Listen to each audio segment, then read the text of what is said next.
Hi welcome back to my channel. ఈరోజు కథ ప్రేమ పరిచయమే 127వ భాగాన్ని వినేద్దాం. మధ్యాహ్నం 3ంటికి వచ్చారు రాథోడ్ గారు అండ్ విహార్. ఆ కాసేపటికి నడక వాళ్ళ మధ్య చిన్నపాటి బంధాన్ని ఏర్పరిచింది. ఒకరిపై ఒకరికి అవగాహన వచ్చేలా చేసింది. వింధ్య అప్పుడే నిద్రలేచి హాల్లోకి వచ్చి కలివిడిగా మాట్లాడుకుంటూ వస్తున్న వాళ్ళిద్దరిని చూసి కళ నిజమా అన్నట్టు కళ్ళు నులుపుకొని మరీ చూసింది.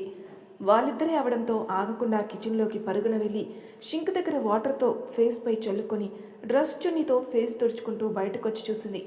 రాథోడ్ గారితో నవ్వుతూ మాట్లాడుతున్న విహార్ గారిని చూసి నిజమేనా అనుకుని ఆశ్చర్యంగానే చూస్తూ ఉంది. అప్పుడే వింధ్యాని చూసిన విహార్ గారు ఇలా రా అమ్ములు అని ఆయన దగ్గరని పిలిచారు. ఇప్పుడు రాథోడ్ గారి ముందు ఇంతకు ముందు చూసిన దృశ్యం గురించి చెప్తారేమో అనుకున్న వింధ్య భయంగా ఆయన వద్దకెళ్ళింది. ఆయన వింధ్య చేతిని సుకుమారంగా పట్టుకొని నీ ఆనందాన్ని పట్టుకుని బంధించలేను, జరిగిన దానికి నన్ను క్షమించమ్ములు అన్నారు. నాన్న అని ఆయన ఎదపై వాలి మిమ్మల్ని బాధ పెట్టి ఉంటే మీరు నన్ను క్షమించండి అనంది. అదే సమయంలో యామిని, దామిని, శ్యామల గారు, విశ్వేశ్వర్ గారు అక్కడికి వచ్చారు. ఆయన వింధ్యాని దూరం జరిపి అలాంటిదేమీ లేదమ్ములు అన్నారు. నమ్మలేక నిజంగానా అంది వింధ్య. అందరూ కూడా ఆయన వైపు నమ్మలేనట్టు చూస్తున్నారు. నీ సంతోషం కన్నా మీ నాన్నకి ఏది ఎక్కువ కాదు వింధ్య అంది యామిని. వింధ్య ఆయన వైపు ఓసారి చూసి బాధగా ఆయన ఎదపై తలపెట్టి నిలిచిపోతే వింధ్య తల నిమురుతూ అసలైతే రేపు నిశ్చితార్థం జరిగితే ఆపై 2 రోజుల్లో లగ్నపత్రిక రాయించడం, ఆ పైన 3 రోజుల్లో పెళ్లి ఏర్పాట్లు జరగటం అనుకున్నది.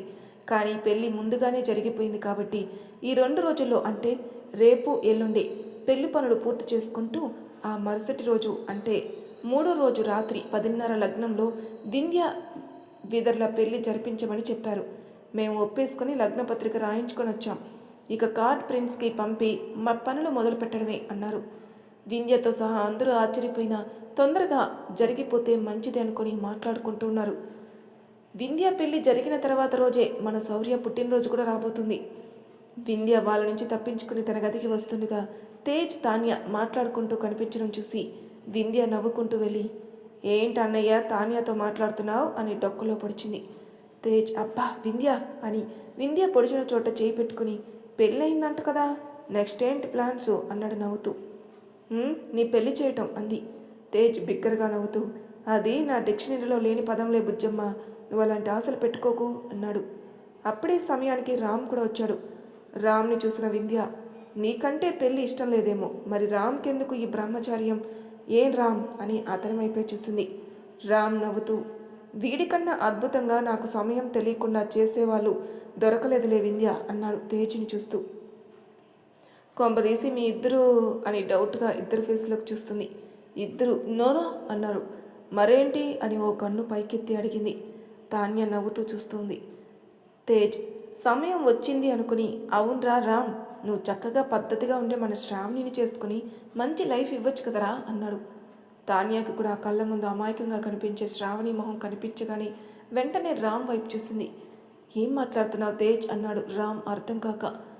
రాముడు మంచి బాలుడు లెక్క రామ్, నువ్వుండు నేను మాట్లాడతా అని వింధ్య రామ్ని పక్కకు లాగి తేజ్ ముందు నిలబడి ఎవరా శ్రావణి అంది. తేజ్ ఒక చిన్నపాటి స్టోరీలో చెప్పాడు శ్రావణి గురించి. అంతా విన్న వింధ్య తేజ్కి ఏం చెప్పకుండా వేల మీద లెక్కలేస్తూ ఇదిగో చూడు రాంబాబు అని రామ్ వైపు తిరిగి వాళ్ళ అక్క కోసం ఆ వయసులోని అంతలా నిలబడిందంటే నిన్ను కోరుకుంటే ఇంకెంతలా నిన్ను ప్రేమిస్తుంది. పైగా అన్ని పనులు వచ్చు, అన్ని బంధాల విలువ తెలుసు. ముఖ్యంగా నీ ప్రాణ స్నేహితుడు మా తేజ్ అన్నయ్యకి ప్రియమైన చెల్లెలు, ఇంకేంటి హాయిగా ఒప్పుకో రామ్.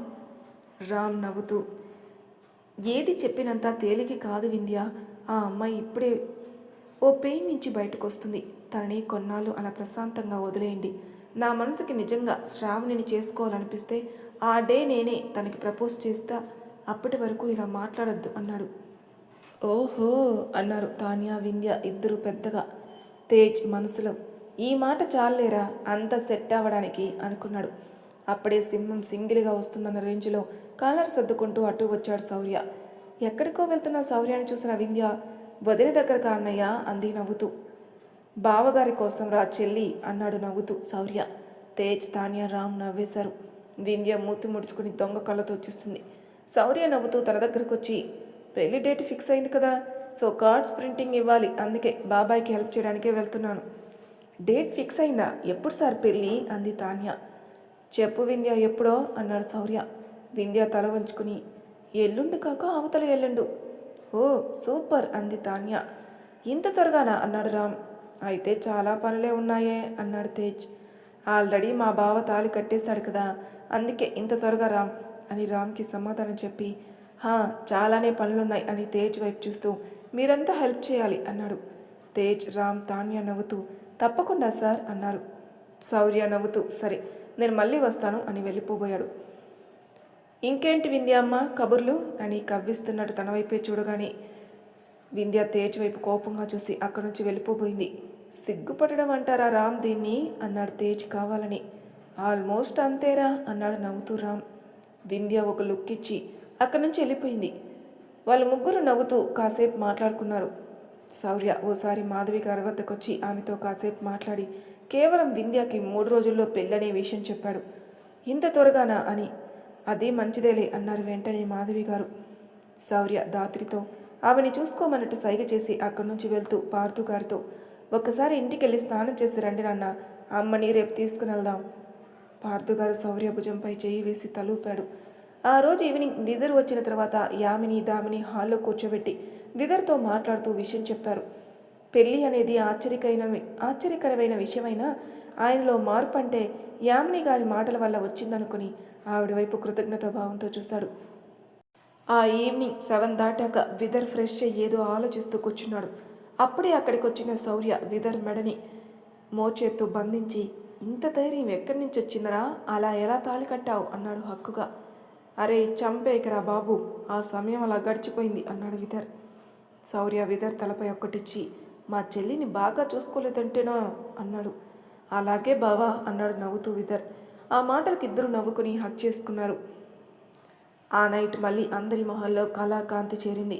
తదుపరి రోజు మాధవి గారు కూడా డిశ్చార్జ్ అయి వస్తారని తెలిసి పడుకునే ముందే శౌర్య నందావిహారం నందగోపాల్ ముగ్గురితో విశ్వేశ్వర్ గారు బంధువుల గురించి ఏర్పాట్ల గురించి మాట్లాడుకున్నారు. శౌర్య తన ప్లానింగ్ చెప్పాడు. అందరూ కూడా బాగుందన్నారు. ఆ మాటలయ్యాక గదికెళ్తున్న శౌర్యకి దూరాన తగిలించున్న క్యాలెండర్ కనిపించింది. అందులో పౌర్ణమి డేట్ కళ్ళకి హైలైట్ అయి కనిపించడంతో ఒకసారి దానివైపు తీక్షణంగా చూసి దాని వద్దకు వెళ్ళి చేతిలోకి తీసుకుని ఆ పౌర్ణమి నేమ్ని చదివి ఏదో భావం కలగడంతో వెంటనే ఆ క్యాలెండర్ని చూస్తూ అక్కడే తగిలించాడు. మనసులో ఏదో చిన్నపాటి సందేహం. ఇది ఒక సంకేతమేమో, ఈ పౌర్ణమి ఆ గంచారకునికి ప్రత్యేకమైనదేమో అని. దానితో ఆలోచిస్తూనే గదికెళ్ళి అసలు గంచారకుడు ఏమయ్యాడు అని దివ్య దృష్టితో చూడగా అతను తపస్సులో ఉన్నట్టు కనిపించింది. ఏదో జరుగుతుంది అని మనసు చెప్తూ ఉంటే ఇక తన వల్ల కాక దాత్రి వద్దకెళ్ళాడు. మార్నింగ్ నుంచి అక్కడే ఉండి అలసిపోయిందేమో. కూర్చున్న సీట్లోనే మొహం పక్కకు వేలాడిస్తూ నిద్రపోతూ ఉంటే శౌర్య నెమ్మదిగా ఆమె వద్దకెళ్ళి సున్నితంగా ఆమె తలని తీసి భుజం మీద పెట్టుకున్నాడు. కాసేపటికి ఆమె చొరవలో తను ప్రశాంతంగా పడుకున్నాడు. బట్ విదర్కి మాత్రం అస్సలు నిద్ర పట్టలేదు. ఒకే ఇంట్లో ఉన్న వింధ్య సాయంత్రం నుంచి తనకి ఎదురుపడలేదు. ఇక తన వల్ల కాక గది బయటకు వచ్చాడు. వింధ్య గది తెరిచి ఉండడంతో అక్కడికి వెళ్ళాడు. విచిత్రంగా వింధ్య ఆ గదిలో లేదు. ఈ టైంలో ఎక్కడికి వెళ్ళుంటుంది అనుకున్న తనకి కింద గదుల్లో బామ్మ తాతగారి రూమ్లో లైట్స్ వెలుగుతూ ఉండడం చూసి ఓహో అక్కడ ఉందేమో అనుకుని కొద్దిగా అప్సెట్ అయినా సరేలే ఇకపై నాతోనే కదా అనుకుని గదికి వెళ్ళిపోయాడు. ఉదయం వింధ్య ముగ్గేస్తుండగా ఇంటి ముందు కారు వచ్చాగింది. అందులో నుంచి ఒక పెద్ద జంట, ఒక చిన్న జంట దిగారు. అందులో ఒక అమ్మాయి గర్భవతి అనడానికి నిదర్శనంగా కొద్దిగా పైకి కనిపిస్తుంది బొజ్జ. వింధ్య ఎవరు వీళ్ళు అన్నట్టు చూసింది. వచ్చిన వాళ్ళు ఇదేనా ఇల్లు కాదా అన్నట్టు చూసుకుంటున్నారు. వింధ్య ఎవరు కావాలండి అని అడిగింది. శౌర్య వాళ్ళ ఇల్లు ఇదేనా అన్నారు దేవి గారు. ఇదే అండి, మీరు అంది తెలుసుకోవాలని ఆశతో. శౌర్య నీకు ఏమవుతాడమ్మా అంది దేవి గారు. అన్నయ్య అని చెప్పి మీరెవరో చెప్పండి అంది. ఓహో అయితే మీ వదినికి తల్లిదండ్రులం మేమే. ఇక తిను నా రెండో కూతురు అల్లుడు, అతను మీ అన్నయ్యకి స్నేహితుడు కూడా. అయితే నాకు తెలుసు మీరంతా సుధా, నవీన్, దేవి అత్తయ్య, వాసు మామయ్య అంతేగా, రండి అని తీసుకుని లోపలికెళ్ళింది వింధ్య. వింధ్య మాట తిరిగి సుధా ఇంతకీ మీ పేరు అని అడిగింది. మీకు మా అన్నయ్య మా చెల్లెలి పెళ్ళి అని చెప్పుంటే ఆ చెల్లెల్ని నేనే కాబట్టి నా పేరు వింధ్య అని కాళ్ళు చేతులు కడుక్కోవడానికి నీళ్ళిచ్చి తెచ్చిచ్చింది. మా దాత్రిలా మాట్లాడుతున్నావు తెలుసా అంది సుధా. మా అన్నయ్యలా నవ్వుతాను కూడా అని నవ్వుతూ సమాధానం చెప్పి జాగ్రత్తగా రండి అని అమ్మ, నాన్న, చిన్నమ్మ, బాబాయ్, తాతయ్య, నాయనమ్మ ఎక్కడున్నారు? అన్నయ్య, అన్నయ్య అని అరిచింది. అక్కడ నిద్రలో ఉన్న శౌర్య ఉలిక్కిపడి దాత్రి నెమ్మదిగా దూరం జరిపి అక్కడి నుంచి మాయమయ్యాడు. అందరూ బయటికి రాగానే ఎవరొచ్చారో చూడండి అంది వింధ్య. తన అరుపులకి పైన తేజ్, తాన్య, రామ్, అలాగే రాథోడ్ గారు, ఊహా గారు ఇద్దరు కూడా వచ్చారు అక్కడికి. కాస్త బొద్దుగా అయిన సుధని చూసి నవ్వుతూ పలకరించారు తేజ్, తాన్య, రామ్లు. దేవి గారు, వాసు గారు పెద్దవాళ్ళతో మాట్లాడుతూ ఉంటే ఇంతకీ మా రాక్షసి ఎక్కడా? దానికి అసలు గుర్తే లేని నేను అంది సుధా. మాధవి గారి గురించి ఏం చెప్పాలో తెలియక సందేహిస్తూ ఉన్నారు ఆ మాటకందరూ. అప్పుడే అక్కడికి వచ్చిన శౌర్య, అమ్మా నాన్న హాస్పిటల్లో ఉంటే వాళ్ళకి తోడుగా ఉంది సుధా అన్నాడు. అవునా, కానీ ఏమైంది ఆంటీ అంకుల్కి అంది సుధా. అమ్మకి చిన్న యాక్సిడెంట్, ఇప్పుడంతా ఓకే అన్నాడు. సుధతో సహా అందరూ కాస్త స్థిమితపడ్డారు. మీరంతా టిఫిన్ చేద్దురు కానీ రండి అంది వింధ్య. ఆ తర్వాత వాళ్ళు ఉండడానికి గదులు చూపించారు. కాసేపటి తర్వాత దాత్రి మాధవి గారితో, పార్థు గారితో కలిసి ఇంటికొచ్చింది. మాధవి గారిని రూమ్లో పడుకోబెట్టి ఆవిడకి ఇవ్వాల్సిన టాబ్లెట్ల గురించి పార్థు గారికి చెప్పి ఆఫ్టర్నూన్ వస్తానత్తమ్మా అని మాధవి గారి చేయి పట్టుకుని ప్రేమగా చెప్పి అక్కడి నుంచి కదిలి తన గదికి వెళ్ళి ఫ్రెష్ అయ్యి శౌర్య రూమ్లో లేకపోవడంతో తేజ్ వాళ్ళ దగ్గరికి అన్నట్టు గది బయటకొచ్చి వెళ్ళబోయింది. అప్పటికే తేజ్, తాన్య, రామ్ మాధవి గారి వద్దకు వెళ్ళి ఏదో ఒకటి మాట్లాడుతూ ఆవిడ్ని, పార్థు గారిని నవ్విస్తూ హాయిగా నవ్వుతూ ఉన్నారు. అలా బయటకొచ్చిన దాత్రి కనులు ఎవరో మూయటంతో ఆ స్పర్శకి దాత్రి పెదవులు విచ్చుకున్నాయి. వెంటనే సుధా అంది. సుధా చేయి తీసి, నేను గుర్తున్నానా? గుర్తు లేకున్నా కూడా నా స్పర్శ గుర్తుందే అని అంటుండగానే దాత్రి సుధని హక్ చేసుకుని miss you, miss you, miss you baby అంటూ బుగ్గలు లాగేసింది. సుధా నవ్వుతూ నేను కూడా అంటూ హక్ చేసుకుని అమ్మ వాళ్ళ దగ్గరకు వెళ్దాం పదా. వాళ్ళు కూడా వచ్చారా? అసలు నాకు ఆలోచనే లేదే అంది దాత్రి. ఎలా ఉంటుంది, ఇంతమంది ప్రేమాభిమానాల ముందు మేము గుర్తుకురాం కదా. హలో మేడం, ఇంతమంది కాదు, నా అతిబల ప్రేమ ముందు. ఆహా, బాగానే మాటలు నేర్చావులే అని నవ్వుతూ దాత్రి పూజానికి టీ ఇచ్చింది సుధా. దాత్రి కూడా నవ్వేస్తూ మా అబ్బాయి ఏమంటున్నాడు అని బొజ్జపై చెయ్యేసింది. అబ్బాయి కాదు దాత్రి, అమ్మాయి కావాలి మాకు. ఎందుకో మీ అత్తతో తర్వాత పోరు పెట్టించుకోవడానికా అని. అయినా వాడు అబ్బాయే అంది. సరేలే దాత్రి, ఈ విషయం ఎందుకులే కానీ నీ విషయం చెప్పు అని తన బొజ్జపై చెయ్యి వేసింది. వెనకడుకొకడు పూత లేదు కానీ పండుందేమో అన్నాడంట అని నవ్వేస్తూ ముందు అమ్మ వాళ్ళతో మాట్లాడదాం పదా. దాత్రిలో చాలా మార్పు కనిపించింది సుధకి. వెంటనే అంతా ఓకేనా అంది. అంతా ఓకే కానీ మా ఆయన కనిపించారా సుధా నీకు? బాబోయ్, ఆయననా? నువ్వేనా ఇలా మాట్లాడుతుంది అని నవ్వేసి ఏదో పని మీద వెళ్ళినట్లున్నారు. ఈరోజు ఈవినింగ్ సంగీత్ ఉంది, మీ ఆయనే అరేంజ్ చేశాడు. అవునా? మరి మిమ్మల్ని పిలిచాడు?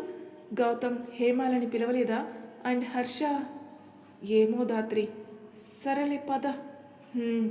ఈవినింగ్ సంగీత్ కోసం ఆఫ్టర్నూన్ నుంచి ఏర్పాట్లు మొదలు పెట్టారు. చిన్నపాటి హడావిడి మొదలైంది ఆ ఇంట్లో. దాత్రి వాళ్ళ అమ్మ వాళ్ళతో మాట్లాడిన తర్వాత మాధవి గారి వద్దకు వాళ్ళతో వెళ్ళి ఆవిడికి భోజనం తినిపించింది. కాసేపటికి వాళ్ళు భోజనం తిని సేదదీశారు. శౌర్యబాబు బాహులపై చెల్లెలి పెళ్లి బాధ్యత పడడంతో ఆ పనులు పూర్తి చేసి సంగీత టైం స్టార్ట్ అయ్యే ముందు ఇంటికొచ్చాడు. ఎవరి గదుల్లో వాళ్ళు అందంగా ముస్తాబవుతున్నారు. రామ్ హెయిర్ దువ్వుకుంటూ ఉంటే తేజ్, అరే నీకు ఈ డ్రెస్ పెట్టానా పెళ్లి కోసం అన్నాడు. ఏ డ్రెస్ రా అని రామ్ అటు చూసి చీరను చూసి ఆ కోమ్ని తేజ్ మీదకి ఇసిరాడు. సూపర్ ఉంటుందిరా ఈ కలర్ నీకు అని ఊహించుకుంటూ నవ్వేస్తూ ఉన్న తేజ్పై రామ్ కోపం పెంచుకుని అరే అయిపోయావరా తేజ్ అని తేజ్ మీదకి వెళ్ళాడు. తేజ్ దొరకకుండా పారిపోతూ నవ్వుతూ ఆ గది బయటకు వచ్చాడు. అరే ఈరోజు నేను వదలనురా, అస్సలు ఎలా కనిపిస్తున్నాను రే నీకు అంటూ కోపంతో వస్తూ ఉన్నాడు రామ్. వెనక వస్తున్న రామ్ని చూస్తూ మెట్ల వైపుకి నడుస్తున్న తేజ్ అక్కడున్న మ్యాట్పై ఫోర్స్గా కాలు వేసి జారి వెంటనే ముందు వైపుకి చూపు మళ్లించాడు. అప్పుడే వింధ్య కోసమని క్రీమ్ కలర్ అండ్ బ్లాక్ క్యాంబోలో ఓ లెహెంగాని తీసుకుని వస్తున్న వైట్ అండ్ పింక్ చుడిదార్ వేసుకున్న అమ్మాయి ఆ మెట్ల వద్దకు వచ్చింది. కిందన్న ఫ్లోర్కి ఆ మ్యాట్ తేజ్ని బ్యాలెన్స్ చేసుకునే ఛాన్స్ ఇవ్వకుండా జారిపోవడంతో అమాంతంగా వెళ్ళి ఆమెపై పడి ఆమెని కింద పడేసి ఆమెపై తను ఆమె మీద పడడం మాత్రమే కాక అందంగా ఆరవిరిచిన పూరేకులపై స్పర్శించి వింత ఆశ్చర్యంతో సరికొత్తగా కలిగిన అనుభూతితో ఆమె కళ్ళల్లోకి చూశాడు. ఆ చర్యకి బెంబేలెత్తి ఆమె కళ్ళలో కనిపిస్తున్న భయం, అలా పడేటప్పుడు తేజ్ చుట్టూ వేసిన చేతిలో ఉన్న షివరింగ్, ఏదో హద్దు దాటేశానన్నట్టు ఆమె కళ్ళలో తిరిగిన కన్నీళ్లు, అలా ఫీల్ అవుతూ ఉన్న ఆమె ప్రింట్ మొత్తంగా తేజ్ కళ్ళలో మాత్రమే కాదు ఎదలో కూడా ముద్రపడిపోతూ ఉండగా ఆమె కన్నీళ్లు చూసి సారీ చూసుకోలేదు అంటూ పైకి లేచాడు. ఒక్క మాట కూడా మాట్లాడకుండా పైకి లేచి జారే కన్నీళ్లను తుడుచుకుని ఆ లెహంగాని తీసుకుని వింధ్యా గదికి వెనక్కి తిరిగి చూడకుండా ఫాస్ట్గా వెళ్ళిపోయింది. ఆమె వెళ్ళే వైపే చూస్తూ ఉండిపోయాడు తేజ్. ఆ సీన్ చూసిన రామ్ అవాక్కై చివర్లో తేజ్ ఎక్స్ప్రెషన్ చూసి తేజ్ ముందు నిల్చున్నాడు. ఆ అమ్మాయిని చూస్తుండగా అడ్డొచ్చిన రామ్ ఫేస్ని పక్కకి జరుపుతూ అటు చూశాడు. చకచకా నడుస్తూ ఇంకా వస్తున్న కన్నీళ్ళని తుడుచుకుంటూ వెళ్ళిపోయింది ఆ అమ్మాయి. రామ్, అయిందా చూడ్డం? నా మెడ ఇలానే తిరిగిపోయేలా ఉంది అన్నాడు చిన్నపాటి నొప్పితో. తేజ్ చటుక్కున చేయి తీసి ఏమీ తెలియని అమాయకుల్లా చుట్టూ చూస్తూ వెళ్ళిపోబోయాడు. హలో సార్ అంటూ అడ్డం వచ్చాడు రామ్. తేజ్ తప్పుకోరా అన్నాడు ఏదో అసహనంతో. తప్పుకోవాల్సిన టైం వచ్చినట్టుంది కానీ అంటూ తేజ్ భుజంపై మోచేయి వేస్తూ అతని మీదకి వాలిపోయి ఏం జరిగిందిరా ఇప్పుడు అన్నాడు. ఎప్పుడు అన్నాడు తేజ్ ఏమీ తెలియనట్టు. ఆ అమ్మాయి నీకు ఎదురైనప్పుడు అన్నాడు రామ్. తేజ్ గుర్రున చూసి నువ్వు ఇక్కడే ఉన్నావు కదా నీకు తెలీదా? తెలిసింది కాబట్టి అడుగుతున్నాను బే, ఎందుకు ఆ పిల్ల వంక అదే పనిగా చూస్తున్నావు? యాక్సిడెంట్లో జరిగిన దానికి ఏడుస్తుందిరా. ఆ పిల్ల కన్నీళ్ళు ఆ పిల్లవి నీకెందుకంట అంత ఇంట్రెస్టు?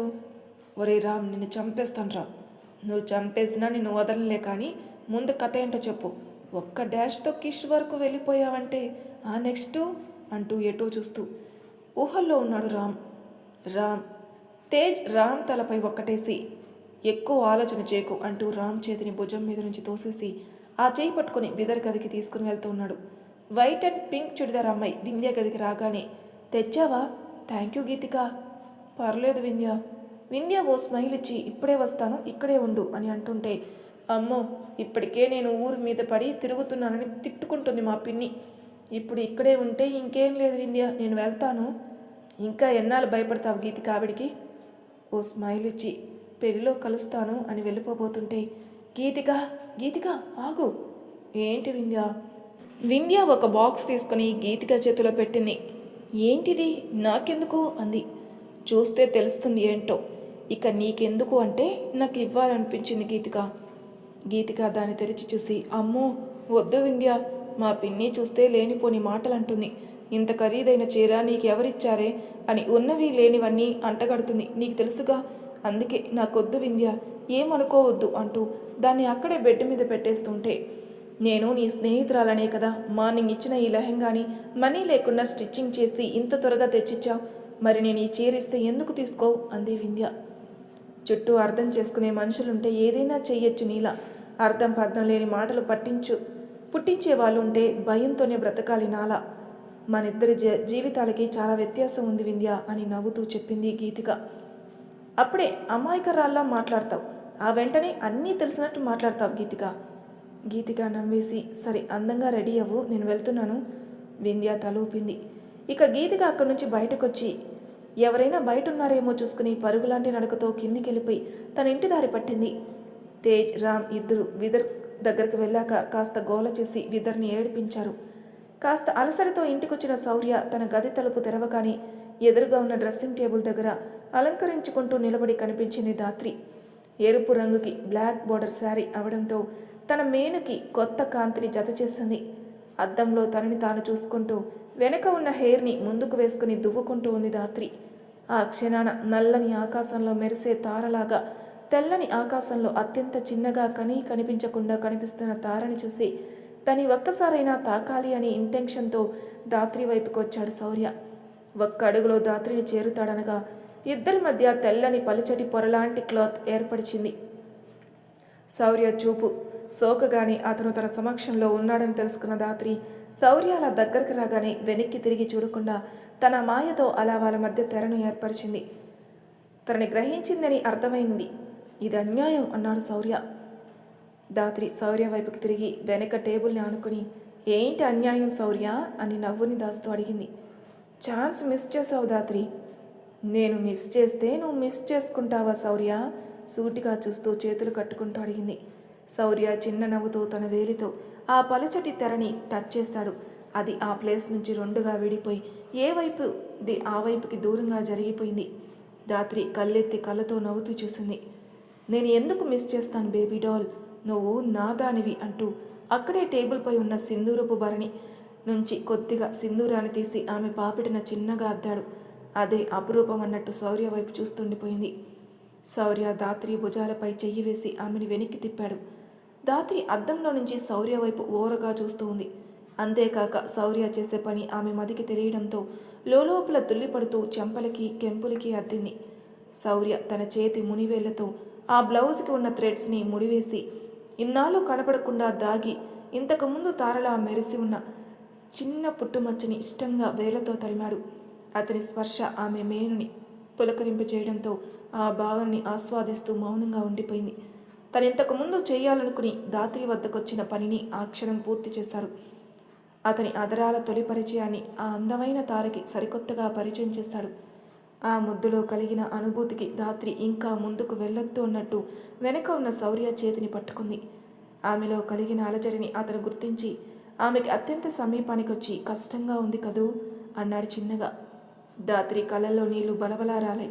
వాటిని చూసిన శౌర్య ఏమైంది ధాత్రి అని ధాత్రిని తన వైపుకు తిప్పుకున్నాడు. ఈ క్షణాలే రేపటి అందమైన జ్ఞాపకాలు అనిపిస్తూ ఉంటే ఇంకా కష్టంగా ఉంది శౌర్య నాకు అనుకుని తల అడ్డంగా ఊపి అతని ఎదపై వాలిపోయింది. శౌర్యకి ఏదోలా అనిపించింది. ధాత్రి, నువ్వు బాధపడుతున్నావు ఎందుకు? నేనేమైనా తప్పు చేశానా? ధాత్రి తల అడ్డంగా ఊపి శౌర్య వైపు కళ్ళెత్తి చూసి మనం ఎప్పటికీ ఇలాగే ఉండగలమా తిబలా? శౌర్య ఆమె మొహాన్ని దోసెట్లోకి తీసుకుని ఈ స్వరం సొమ్మసిల్లిన సన్నగిలిన మనం ఇలానే ఉంటాం ధాత్రి. ధాత్రి ఆ మాటకి ఓ నవ్వు బదులిచ్చి శౌర్యాన్ని ఇక డైవర్ట్ చేయాలి అనుకుని సంగీత్కి రెడీ అవుతావా శౌర్య, లేదంటే పెళ్లి వరకు ఇలానే ఉండి నువ్వే కష్టపడ్డట్టు ఫోజ్ కొడతావా అంది అమాయకంగా. నేనా ఫోజ్ కొట్టేది అంటూ ధాత్రి బుగ్గలలాగి బాత్ చేద్దాం అని వచ్చాను, కానీ నువ్వు నన్ను లాక్ చేసావు కదా బేబీ డాల్. ధాత్రి శౌర్యాన్ని వదిలి వెళ్ళిపో, ఫ్రెష్ అయి రాపో అంటూ శౌర్య కోసం డ్రెస్ తీస్తూ ఉంది. లేట్ అవుతుండడంతో శౌర్య కూడా నవ్వుతూ చూసి ఫ్రెష్ అవ్వడానికి వెళ్ళిపోయాడు. శౌర్య ఫ్రెష్ అయ్యి రెడీ అయ్యాక శౌర్యతో కలిసి కిందకు వచ్చింది ధాత్రి. ఆ వెంటనే ఇద్దరు మాధవి గారి వద్దకు వెళ్ళారు. కాసేపటికి పార్థు గారిని మాధవి గారిని తీసుకుని హాల్లోకి వచ్చారు. పెద్దవాళ్ళంతా అక్కడే ఉన్నారు, ధాత్రి పేరెంట్స్తో సహా.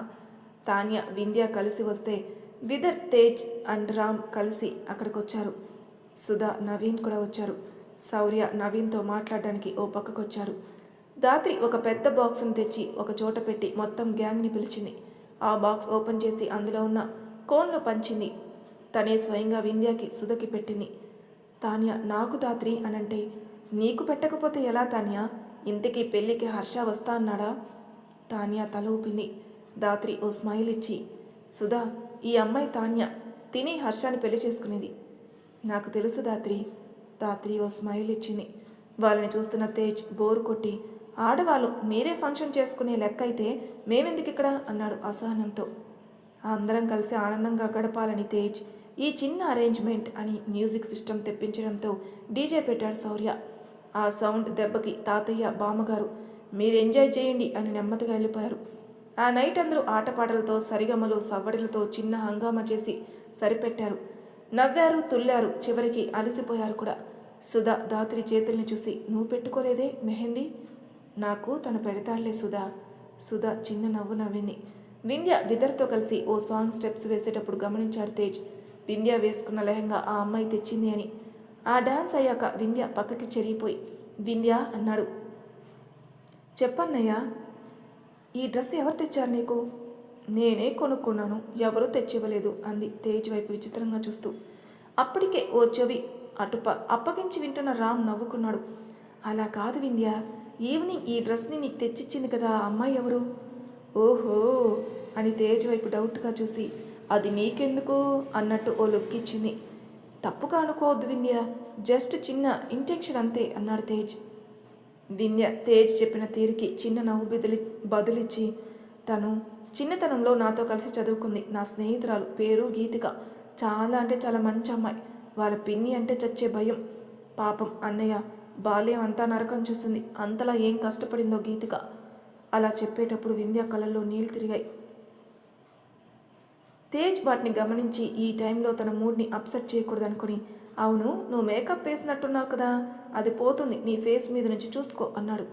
వింధ్య ఓ లుక్ ఇచ్చి, మన దగ్గర అలాంటివి ఏమి ఉండవు, పక్కా న్యాచురల్ అని తన ఫేస్ మీద వేలు రాసి చూపించింది. అప్పుడే వచ్చిన తాన్య, అవునా, కానీ ఇంత క్లీన్ అండ్ నీట్గా ఎలా ఉంది నీ ఫేస్? ఈ కాలంలో ఎవరి ఫేస్ పై అయినా పింపుల్స్ కామన్ కదా. నాకు తెలిసి మనం తినే ఫుడ్పై కూడా గ్లామర్ బేస్ అయి ఉంటుంది తాన్య అంది వింధ్య. ఆ మాటలు వింటున్న తేజ్, మీ చర్మ రహస్యం గోల ఆపుతారా అన్నాడు చిరాగ్గా. నీకు కుళ్ళురా తేజ్, నేనొచ్చి తనతో మాట్లాడుతున్నానని అంది తాన్య. నువ్వేదైనా అనుకో తాన్య, నాకేం ప్రాబ్లం లేదు అన్నాడు తేజ్. రామ్ మనసులో, ఆ పిల్ల వల్ల తేజ్ గాడు డిస్టర్బ్ అయినట్టున్నాడు అనుకున్నాడు. ఇక అక్కడ పెద్దవాళ్ళ జోడీలు పిల్లవాళ్ళ జోడీలు కాసేపు తమదైన హడావిడి పండించి అలిసి రెస్ట్ తీసుకోవడానికి ఎవరి దారిన వాళ్ళు వెళ్ళిపోయారు. పార్థుగారు మాధవి గారిని నెమ్మదిగా తీసుకెళ్లారు. నందగోపాల్ దామినిని కూడా జాగ్రత్తగా చూసుకుంటున్నాడు. తేజ్ రామ్ గదికెళ్ళి పడుకున్నారు. మరి తర్వాయి భాగంలో ఏం జరగబోతుందో నెక్స్ట్ ఎపిసోడ్లో తెలుసుకుందాం.